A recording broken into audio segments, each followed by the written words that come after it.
Income tax raid ഉണ്ടാവുന്ന ഞാൻ അന്നേ പറഞ്ഞതല്ലേ. ഏതായാലും ഇന്നത്തേക്ക് രക്ഷപ്പെട്ടു. പക്ഷെ ഇനി അത് സൂക്ഷിക്കണം. സാറൊന്ന് ആലോചിച്ച് നോക്കിയേ, 45 ലക്ഷം. ഓ, പിടിച്ചിരുന്നെങ്കിൽ മുഴുവൻ കാശും പോയേനെ. ഞാനും അതാ ആലോചിക്കുന്നത്. ഏതായാലും ഭാഗ്യം നമ്മുടെ ഭാഗത്താ. യമുനയുടെ പ്രാർത്ഥനയാ. പിന്നെ എന്റെ രാശിയാ. വർഗീസ് എപ്പോഴും പറയും ഞാൻ ഇരിക്കുന്നിടത്ത് എപ്പോഴും ഐശ്വര്യാന്ന്. ആ, അത് പോട്ടെ. പൈസ എങ്ങോട്ടെങ്കിലും വിശ്വാസം ഉള്ളിടത്തേക്ക് മാറ്റിക്കൊള്ളണം. ഇനി അത് നമ്മുടെ ഓഫീസിൽ വെക്കുന്നത് ശരിയല്ല. ഞാൻ പറഞ്ഞില്ലെന്ന് വേണ്ട. എങ്ങോട്ടാന്നാ ഞാൻ ആലോചിക്കുന്നത്? ചെറിയ തുകയല്ലല്ലോ, 45 ലക്ഷമില്ലേ? ഇവിടെ വെക്കാമായിരുന്നു. വലിയ വീടല്ലയോ. പക്ഷേ വേണ്ട. സാറിന് നല്ല വിശ്വാസമുള്ള വല്ലവരും ഉണ്ടെങ്കിൽ അവിടെ മതി. ഓ, എനിക്ക് തന്നെ വിശ്വാസമില്ലാത്ത പോലെ. അതാണല്ലോ മാസം 7000 രൂപയ്ക്ക് ഈ വീടും ഒരു കാറ് നിനക്ക് തന്നത്. അതല്ല, സാറിന്റെ അമ്മായിപ്പിന് അതൊന്നും ഇഷ്ടപ്പെടുകയല്ല. അതിന് അവരോട് ആര് പറയുന്നു? ഇത്രയും ബ്ലാക്ക് മണി എന്റെ കയ്യിലുണ്ടെന്ന് യമുനയ്ക്ക് പോലും അറിയില്ല. നമ്മൾ ദത്തന് കൊടുക്കാനുള്ള 15 ലക്ഷം ക്യാഷായിട്ട് കൊടുത്ത് അവരുടെ കയ്യിലുള്ള ഡേറ്റ് ഇടാത്ത ചെക്ക് തിരിച്ചു വാങ്ങിച്ചാലോ? അവര് ചെക്കേ വാങ്ങൂ. മാത്രമല്ല 15 ലക്ഷം ക്യാഷ് പേയ്മെന്റ് നമുക്ക് കണക്കി കാണിക്കാൻ പറ്റുമോ? കുറ്റകരമല്ലേ? അപ്പൊ ഈ ബ്ലാക്ക് മണി എവിടെ വയ്ക്കും? എന്റെ വീട്ടിൽ വയ്ക്കാൻ പറ്റില്ല. റെയ്ഡ് നടന്ന വീട്ടിലും ഓഫീസിലും ഒരുമിച്ചായിരിക്കും. എന്നാ പിന്നെ ബെസ്റ്റ് ഇവിടെയാ. ഒന്നാമത് ഞാൻ തനിച്ചേ ഉള്ളൂ. അപ്പൊ പിന്നെ ആരും സംശയിക്കില്ല ഇത്രയും കാശ് ഇവിടെ വെക്കുമെന്ന്. രണ്ടാമത് ആരെങ്കിലും വന്നാലും ഞാൻ പറഞ്ഞു നിൽക്കും. എനിക്ക് അതിനുള്ള ഗട്ട്സ് ഒക്കെ ഉണ്ട്. അത് ശരിയാ. 2 കൊല്ലം മുമ്പ് ഒരു 10 lakhs ഞാൻ ഡോളിയുടെ വീട്ടിൽ സൂക്ഷിച്ചില്ലേ? അപകട സമയം കഴിഞ്ഞപ്പോ ഒരു നോട്ട് പോലും മുഷിയാതെ ഡോളി അത് തിരിച്ചു തന്നത് ഞാൻ പറഞ്ഞിട്ടില്ല. അപ്പൊ പിന്നെ ഇങ്ങോട്ട് കൊണ്ടുപോരെ. നാളെ പകല് മതി. അതാവുമ്പോ ആരും സംശയിക്കില്ല. ഞാൻ സൂക്ഷിച്ചോളാം. 45 ലക്ഷമല്ല, 45 കോടി ആയാലും ഈ ഡോളിയുടെ കയ്യിൽ ഭദ്രമായിരിക്കും. അതാ നല്ലത്.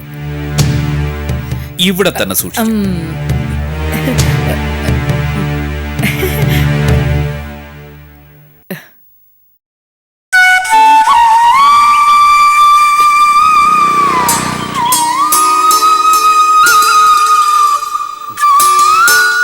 സാറേ, നമസ്കാരം. എന്താ ചെക്കപ്പേ, സുഖമാണോ? എന്ത് സുഖം സാർ. സാറ് പോയി മുതലാളി കിടപ്പിലുമായി. അതോടെ നമ്മുടെ ഓഫീസ് നാഥനില്ല കളരിയായി. ഇപ്പൊ ഐസക് സാറിന്റെ ഭരണമല്ലേ നടക്കുന്നത്. അദ്ദേഹം കിടപ്പിലായോ? അതെ. ഞാൻ അറിഞ്ഞില്ലല്ലോ. ഓഫീസിൽ വെച്ചൊരു സ്ട്രോക്ക് പോലെ വന്നു. മോളെന്തോ ധിക്കാരമായി സംസാരിച്ചപ്പോഴാ തലചുറ്റി വീണത്. പ്രിയ ഓഫീസിൽ വരുന്നില്ലേ? എല്ലാ ദിവസവും വരും. പക്ഷെ എന്ത് പ്രയോജനം? മുതലാളിയുടെ മോളാണെന്ന് പറഞ്ഞിട്ട് എന്താ കാര്യം? ആ കൊച്ചിന് നമ്മുടെ ബിസിനസിന്റെ ABCD അറിയാമോ? ജേക്കബ് കരുതുന്ന പോലെ അല്ല. പ്രിയ ഇപ്പൊ പഴയതുപോലൊന്നും അല്ല. അവള് സാവധാനം എല്ലാം പഠിച്ചെടുക്കും. എന്ത് പഠിക്കാനാ എന്റെ പൊന്നു സാറേ? ഐസക്ക് കാണിച്ചു കൊടുക്കുന്ന സ്ഥലത്തൊക്കെ അത് ഒപ്പിടും. എന്നെപ്പോലുള്ളവർക്ക് എന്ത് ചെയ്യാൻ കഴിയും? നമ്മുടെ ഓഫീസിൽ ഐസക് സാർ ഒഴികെയുള്ള എല്ലാ എംപ്ലോയീസിനും ഹരിസാറ് മടങ്ങി വരണമെന്ന ആഗ്രഹം. ഇല്ലെങ്കിൽ ആ കൊച്ചിനെ പറഞ്ഞു തിരിച്ച് ഐസക് സാർ സകലതും അടിച്ചു മാറ്റും. ഞാനിനി അങ്ങോട്ട് വരുന്ന പ്രശ്നമേ ഇല്ല. പ്രിയയുടെ അച്ഛൻ അങ്ങനെ അങ്ങ് വിട്ടുകൊടുക്കുമെന്ന് എനിക്ക് തോന്നുന്നില്ല. അദ്ദേഹം മനസ്സിലെല്ലാം കണക്ക് കൂട്ടി വെച്ചിട്ടുണ്ടാവും. അസുഖം അത്ര സീരിയസ് ഒന്നുമല്ലല്ലോ. സീരിയസ് അല്ലെങ്കിലും ഓഫീസിലൊന്നും വരാൻ പറ്റില്ല. വീട്ടിൽ കംപ്ലീറ്റ് റെസ്റ്റിലാണ്. 1-2 മാസത്തെ വിശ്രമം കഴിയുമ്പോൾ അദ്ദേഹം കട്ടിലിൽ നിന്ന് എഴുന്നേക്കും. അതുവരെയല്ലേ ഐസക്കിന് കളിക്കാൻ പറ്റൂ. കമ്പനി കുളമാക്കാൻ 1 മാസം ധാരാളം പോരെ സാർ. ഐസക് അല്ലേ ആള്. ഏതായാലും ജേക്കബിനെ കണ്ടത് വളരെ സന്തോഷം. ആ, ഓഫീസിലുള്ള എല്ലാവരോടും എൻ്റെ അന്വേഷണം പറയണം. ശരി സാർ. ശരി. ആ 4 ചെക്ക് മോളിങ് ഒപ്പിട്ട് തന്നാ മതി. ബാക്കി കാര്യങ്ങളൊക്കെ അങ്കിൾ ശരിയാക്കിക്കോളാം. 4 ഫാക്ടറിക്കുള്ള ടെൻഡർ എന്ന് പറഞ്ഞാൽ ഈ എക്സ്പോർട്ട് രംഗത്തുള്ളവർ കിടുങ്ങും. പ്രിയമോൾക്ക് ഭരിക്കാൻ അറിയാവുന്ന നാട്ടുകാരൊന്ന് മനസ്സിലാക്കട്ടെ. അച്ഛനെ പോലും ബിസിനസ്സിൽ തോൽപ്പിക്കാൻ ഈ മകൾക്ക് കഴിവുണ്ടെന്ന് നമുക്ക് ആളുകളെ കൊണ്ട് പറയിക്കണം. ഐസക് അങ്കിളിനെ വിശ്വസിച്ച ഞാനിന്ന് ഇറങ്ങിത്തിരിക്കുന്നത്. അങ്കിൾ എന്നെ ചതിക്കില്ലെന്ന് എനിക്ക് ഉറപ്പുണ്ട്. അതെപ്പോഴും ആ ഉറപ്പ് വേണം. ചതിക്കണമെങ്കിൽ ഐസക് അങ്കിളിന് ആരെയൊക്കെ ചതിക്കായിരുന്നു? എന്തിന്? ഹരിസാറിനെ വരെ. പിന്നെ അങ്ങേര് ചെയ്തതിന് അത് ദൈവം കൊടുത്തോളും. അത് പോട്ടെ, രാജശേഖർ സാറ് കിടപ്പിലായ സ്ഥിതിക്ക് മോൾ ഇനി സൂക്ഷിക്കണം.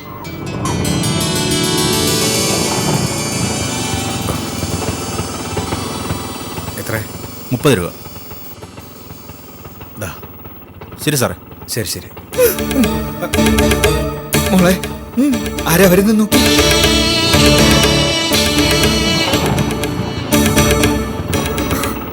ഹരി, ആ മോൾക്കെന്താ ഒരു വിശ്വാസം ഇല്ലാത്തതുപോലെ? ഞാൻ ഇത് തന്നെയാ പറഞ്ഞോണ്ട് വന്നത്. ഇത്രയും സ്വത്തും ആസ്തിയും കളഞ്ഞിട്ട് അയാൾ പോവും. ആ സ്ഥാനത്ത് വേറെ ആരാണെങ്കിലും പോവോ? ഇല്ല. അതാ പറഞ്ഞത്, മോളുടെ ഏറ്റവും വലിയ ശത്രു മോളുടെ സ്വത്താ. അതുള്ളിടത്തോളം മിന്നുന്നതെല്ലാം പൊന്നല്ല മോളെ. വന്ന് മോളുടെ കയ്യും കാലും പിടിച്ചൊക്കെ കരയും. വിട്ടുകൊടുക്കരുത്. വിട്ടുകൊടുത്ത പോയി.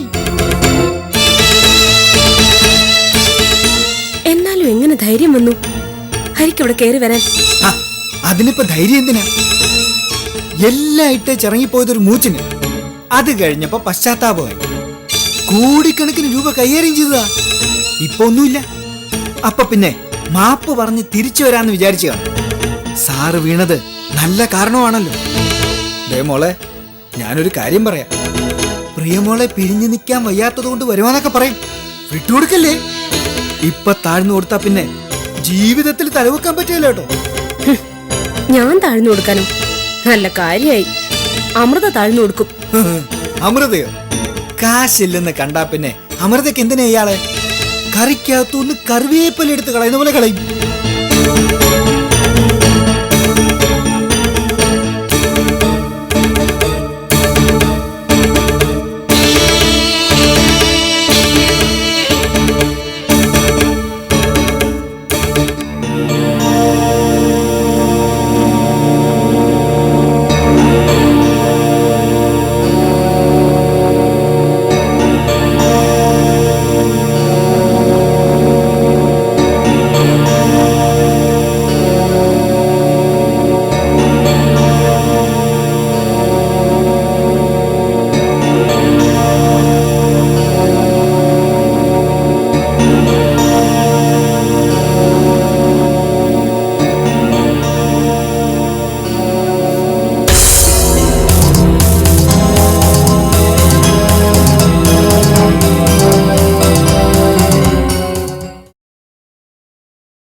നീ ഇപ്പോഴെങ്കിലും വന്നല്ലോ മോനെ.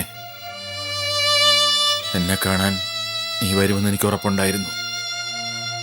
അറിഞ്ഞപ്പോ വരാതിരിക്കാൻ പറ്റില്ലല്ലോ അച്ഛാ. അച്ഛനെന്ന ബഹുമാനം നീ എനിക്ക് എപ്പോഴും തന്നിട്ടുണ്ട്. ഒരു മകന്റെ സ്നേഹം ഇപ്പോഴാണ് ഞാൻ മനസ്സിലാക്കുന്നത്.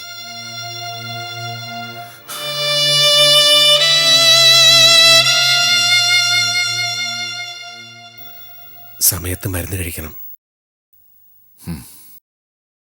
വേഗം സുഖമാകാൻ ശ്രമിക്കണം. അച്ഛൻ കിടപ്പിലായാൽ ഞാൻ പറഞ്ഞു തരാതെ അറിയാലോ ഉണ്ടാകാവുന്ന കുഴപ്പങ്ങൾ. ഇപ്പോഴെങ്കിലും നീ തിരിച്ചു വന്ന് ഇതൊക്കെ ഒന്ന് ഏറ്റെടുക്കും മോനെ. ഇല്ലെങ്കിൽ ഇതെല്ലാം അന്യാധീനപ്പെട്ടു പോവും. ഞാൻ തിരിച്ചു വരാനോ? തിരിച്ചു വരണ്ട, പോയാ മതി. നിങ്ങളുടെ പൈസ സീ ഫുഡ്സിന്റെ മുറ്റത്ത് കാലുകുത്താൻ ഞാൻ സമ്മതിക്കില്ല. അങ്ങനെ വല്ല ആഗ്രഹം ഉണ്ടെങ്കിൽ മനസ്സിൽ വെച്ചാ മതി. പ്രിയേ, സാരമില്ല. പ്രിയയ്ക്ക് അങ്ങനെ സംസാരിക്കാൻ പറ്റൂ. അതെനിക്കറിയാത്തതല്ലോ. നിങ്ങളെ കണ്ണടച്ച് സ്നേഹിക്കുകയും വിശ്വസിക്കുകയും ചെയ്ത ഒരു പ്രിയ ഉണ്ടായിരുന്നു. ഇപ്പോഴില്ല. ആ പ്രിയ മരിച്ചുപോയി. പക്ഷേ പ്രിയയെ സ്നേഹിച്ച ഹരിശങ്കർ ഇപ്പോഴും ഉണ്ട്. സ്നേഹം ഒരിക്കലും നഷ്ടപ്പെട്ടു പോയില്ല. പഞ്ചാര വർത്തമാനം പറഞ്ഞ് സ്വത്ത് തിരിച്ചു പിടിക്കാനാ ശ്രമമെങ്കിൽ നടക്കില്ല ഹരി. അഭിമാനത്തെക്കാൾ വലിയ ഒരു സ്വത്തും മനുഷ്യനില്ല. പ്രിയേ, കോടിക്കണക്കിന് സ്വത്തുണ്ടായാലും നട്ടല് നിവർത്തി നിൽക്കാൻ പറ്റാത്തവന് എന്ത് സന്തോഷമുള്ളത്? എനിക്ക് സ്വത്തില്ല, വേണ്ട. പക്ഷേ എന്റെ നട്ടല് നിവർന്നു തന്നെ നിൽക്കും. എത്ര നാള് നിവർന്നു നിൽക്കുന്നു കാണാം.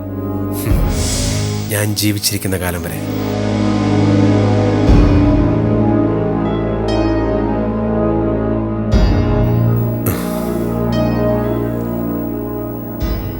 അച്ഛാ, ഞാൻ ഇറങ്ങാം.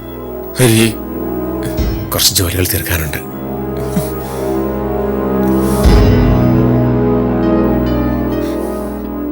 ഡാഡി, ഇതൊക്കെ വേണ്ട.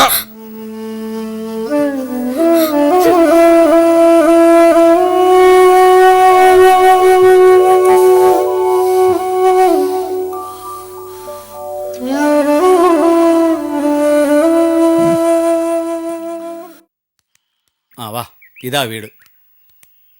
നല്ല പോലെ നോക്കിക്കോ.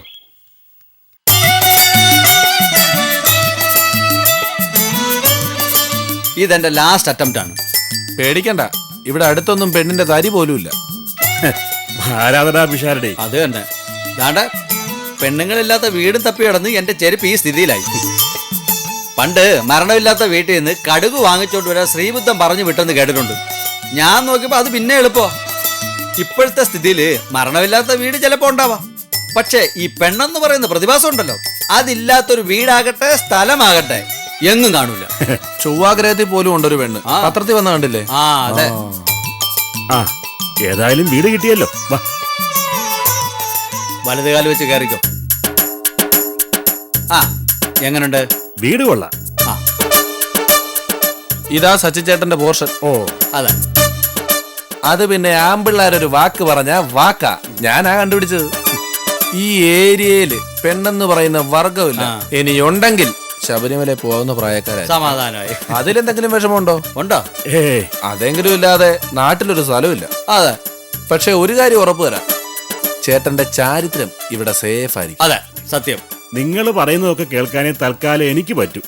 വീട് തരക്കേടില്ല, വാടകയും കുഴപ്പമില്ല. ആ. അതുകൊണ്ട് എന്ത് വേണേലും പറഞ്ഞോ. അല്ല, ഈ മെയിൻ പോർഷനിൽ ആരാ താമസം? ആ, അത് കുറച്ച് ആമ്പിള്ളേരാ, കോളേജ് പിള്ളേര്. ഓ, ഇവിടെ അടുത്തേതോ സ്വാശ്രയ കോളേജിൽ പഠിക്കുന്ന പിള്ളേരാ, കാശുള്ള കൂട്ടരാ. അതുകൊണ്ട് കുറച്ച് അലമ്പൊക്കെ കാണും. ദേ, ഇവിടെ ഇനി ആമ്പിള്ളേരും പാടില്ലെന്ന് ചേട്ടൻ പറഞ്ഞ ഞാൻ വല്ല പോവും.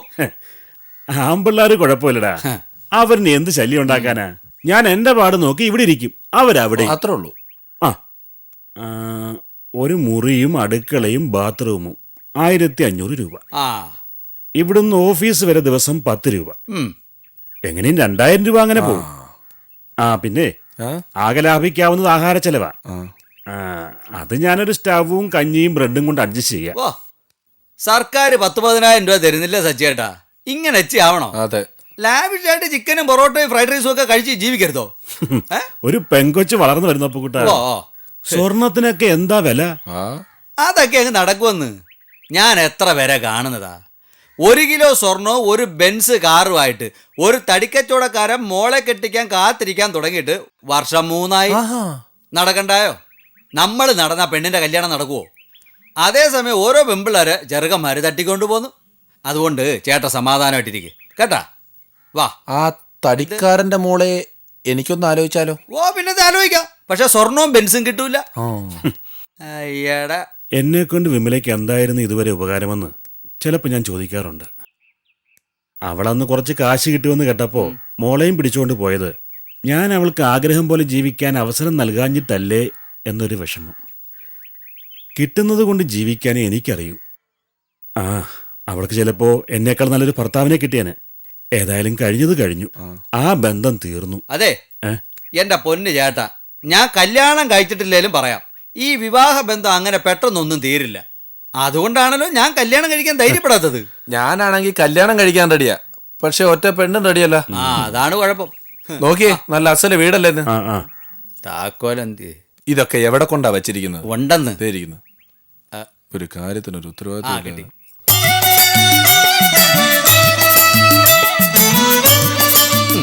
വാ. ഐശ്വര്യമായിട്ട് വലതുകാലം വെച്ചാൽ കയറും. എങ്ങനുണ്ട്? ഓക്കെ അപ്പുകുട്ടാ.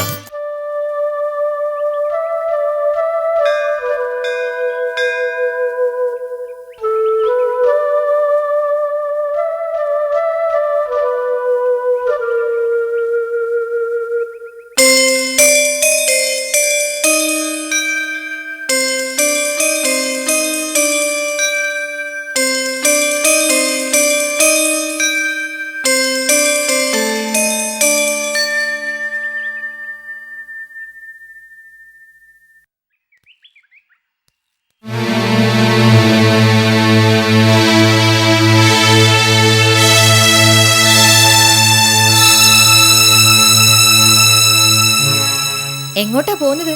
അമ്പലത്തിലേക്കോ? നിന്നെ പോലുള്ളവരുടെ കാലുകുത്തിയ വിഗ്രഹത്തിലെ ചൈതന്യം നശിച്ചു പോവും. നാണോ ഇല്ലാത്ത വർഗം. ആർക്കാടി നാണോ ഇല്ലാത്തത്? നിനക്കോ എനിക്കോ? നാട് നീളം ഭാര്യമാരുള്ള നിന്റെ ഭർത്താവിന് നിനക്കോ നാണോ ഇല്ലാത്തത്? കേട്ടോ? എങ്കിലും നിന്റെ ധൈര്യം ഞാൻ സമ്മതിച്ചെന്നിരിക്കുന്നു. ഭർത്താവിനെയും 12 വയസ്സുള്ള മോളെ ഉപേക്ഷിച്ച് പണത്തിന് വേണ്ടി മാത്രം ആ നന്ദുവിന്റെ വെപ്പാട്ടിയായി കഴിയുന്ന നിനക്ക് ഇങ്ങനെ പുറത്തിറങ്ങി നടക്കുമ്പോൾ ലജ്ജയെങ്കിലും തോന്നേണ്ടല്ലേ? ഞാൻ എനിക്ക് ഇഷ്ടമുള്ളവരുടെ കൂടെ താമസിക്കും. നീ ആരാ ചോദിക്കേ? ഞാൻ നിന്റെയോ നിന്റെ ആ ആഭാസം ഭർത്താവിന്റെയോ ചെലവിലല്ല ജീവിക്കുന്നത്. ഞാനേ അധ്വാനിച്ചാ ജീവിക്കുന്നത്. ഇന്ന് ഞാൻ റോയൽ കൺസ്ട്രക്ഷൻസിന്റെ MD-യാ. അല്ലാതെ നിന്നെ പോലെ ഭർത്താവിന്റെ കാമുകിമാരുടെ ചവിട്ടം കൊണ്ട് അടുക്കളയിൽ കഴിയുന്ന വീട്ടുമൃഗം അല്ല. റോയൽ കൺസ്ട്രക്ഷൻസിന്റെ MD ഭർത്താവിനെ കുടിപ്പിച്ച് ബോധം കെടുത്തിയിട്ട് സ്റ്റാമ്പ് പേപ്പറിൽ അയാളെ കൊണ്ട് ഒപ്പിടിപ്പിച്ച് നീ കമ്പനി പിടിച്ചെടുത്തു. അങ്ങനെ നിനക്ക് MD സ്ഥാനവും നന്ദുവിന്റെ കീപ്പിന്റെ സ്ഥാനവും ഒരുമിച്ച് കിട്ടി. ഷടം! കൂടുതൽ സംസാരിച്ച നിന്റെ കർണകുറ്റി അടിച്ചു പൊട്ടിക്കും ഞാൻ. ഇവിടെ വെച്ച് എന്റെ കാലി കിടക്കുന്ന ചെരിപ്പൂരി ഞാൻ നിന്നെ അടിച്ച നാട്ടുകാരും എന്റെ കൂടെ നിൽക്കും. ആർക്കാ നിന്റെ ഇപ്പോഴത്തെ ജീവിതത്തിന്റെ കഥ അറിയാത്തത്? ജനിച്ച കുടുംബത്തിന്റെയും ചെന്ന് കയറിയ കുടുംബത്തിന്റെയും അഭിമാനം നശിപ്പിച്ചിട്ട് നടക്കുന്നു വലിയ കൊമ്പത്തെ MD.